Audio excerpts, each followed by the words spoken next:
Some projects are built to sell, some are built for your home, and then there are projects that you hope you never have to make. After 18 years with our family, we had to say goodbye to our cat, Coral, and she deserves something made by hand.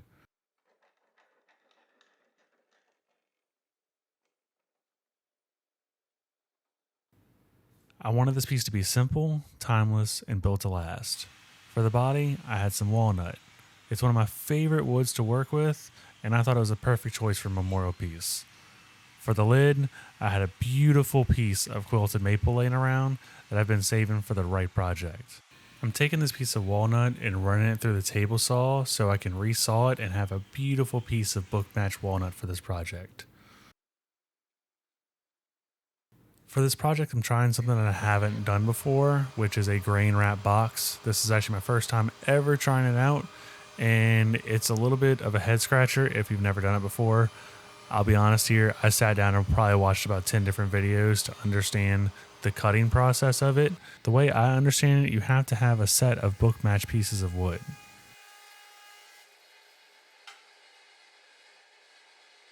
It's a little hard to tell on video how the grain matches. In person, you can definitely see it a lot more, but you cut the ends together and then you fold it inside out. Easiest way to explain it, like you're opening it like a book, but from the ends. And that is where you make your first point. Then you mark them out and you make your cuts.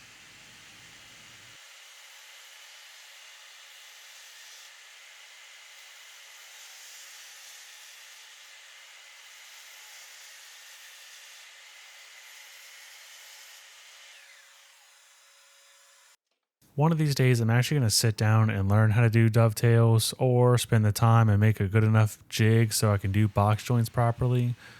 But for this project, we're going to keep it simple. I'm just going to go ahead and do some miters, and then in those miters, they're going to have splines. It's definitely more than strong enough for a little box like this. It's not hand-cut dovetails, but it's definitely strong enough for what we're trying to achieve here.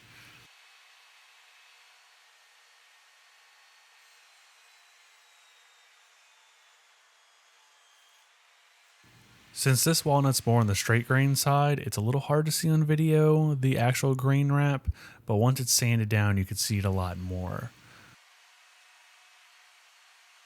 Now that I have all the miter cuts, I'm going to take each piece, run them through the table saw so they're the same exact size. And then after that, we're going to get started on the top. I went ahead and milled these pieces off camera, but you can see the grain on this maple. I actually bought this wood probably about 2 years ago from a local lumber supplier near me, and I had no idea what to do with it, but I seen it and just had to pick it up. I only used a small piece of it for this project. However, I feel this definitely can add to the timeless aspect of this box.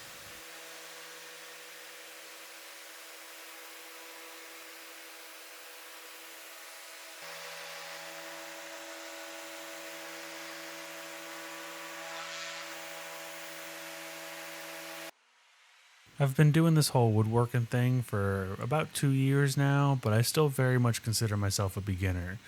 Making a small box like this will definitely humble you because small mistakes add up and show so much more than big projects. It's definitely a challenging aspect, and that's something I want to get more into. So that might be something you guys see on this channel in the future. I wanted the top and bottom to be inset a little bit, so I went ahead and added dados to each piece of the walnut. That way I can kind of sandwich the top and bottom in between the two. Also, once it's all glued up together, it makes it a lot stronger.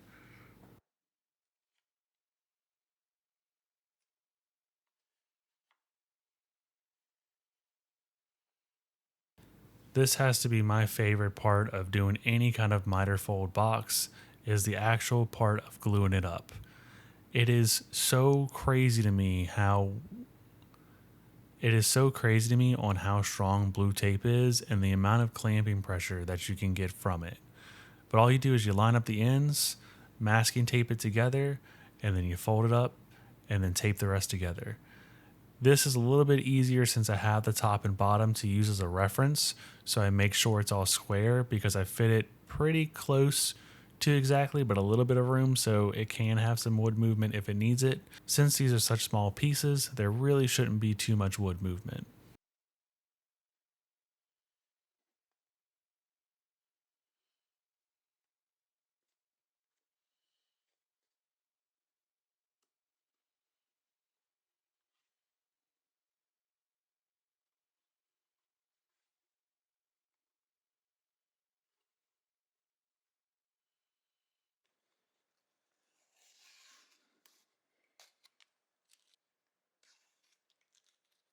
Now that all the glue is dried, we can kind of get a rough idea on what this thing is going to look like once it's all finished. But now, for any miter box, you always want to add some splines. For one, it adds a nice little design feature that looks good, but also it makes the miter joint a lot stronger.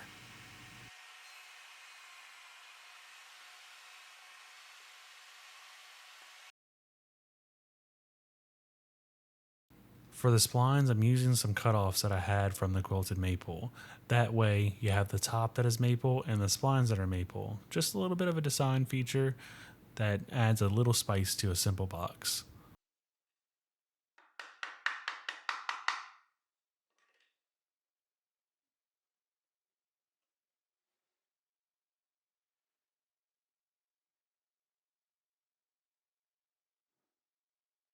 Now, this is a part here that you have to be very careful with, and I learned the hard way.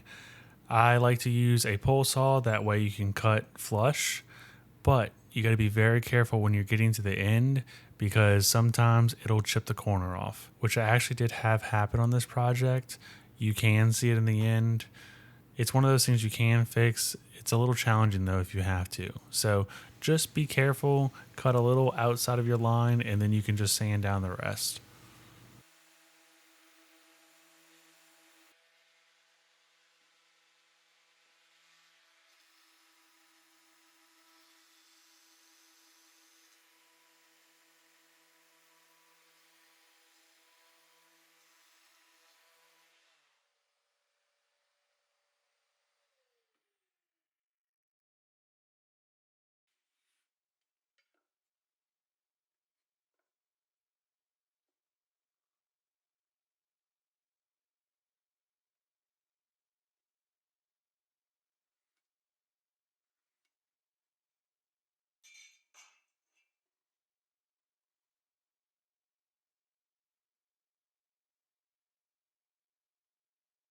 It's now time for the most exciting part of box making, cutting the lid off.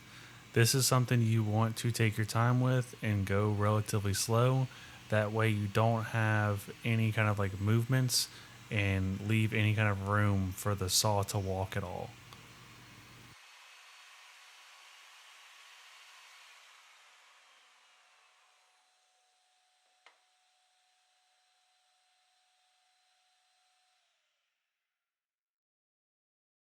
Something else I have never done was make a friction fit lid. So that's what I'm going to do here. I had some more of that walnut laying around and I'm cutting it to fit really tight in the inside and stick up about a quarter of an inch.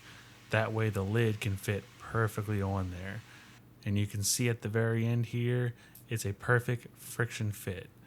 I ended up taking some sandpaper and sanding it down a little bit.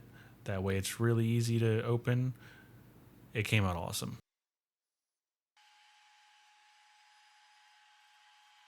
I had to knock the cobwebs off my laser engraver, but I felt this was a great idea to put her name on it and the date just to leave a little bit of an accent, and that way you can look at it and know exactly who it's for on the inside.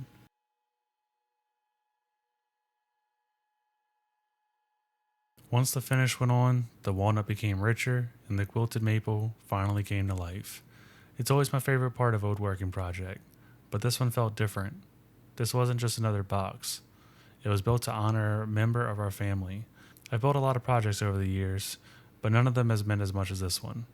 I wish I never had a reason to build it, but after 18 wonderful years, it felt right to make something by hand for Coral.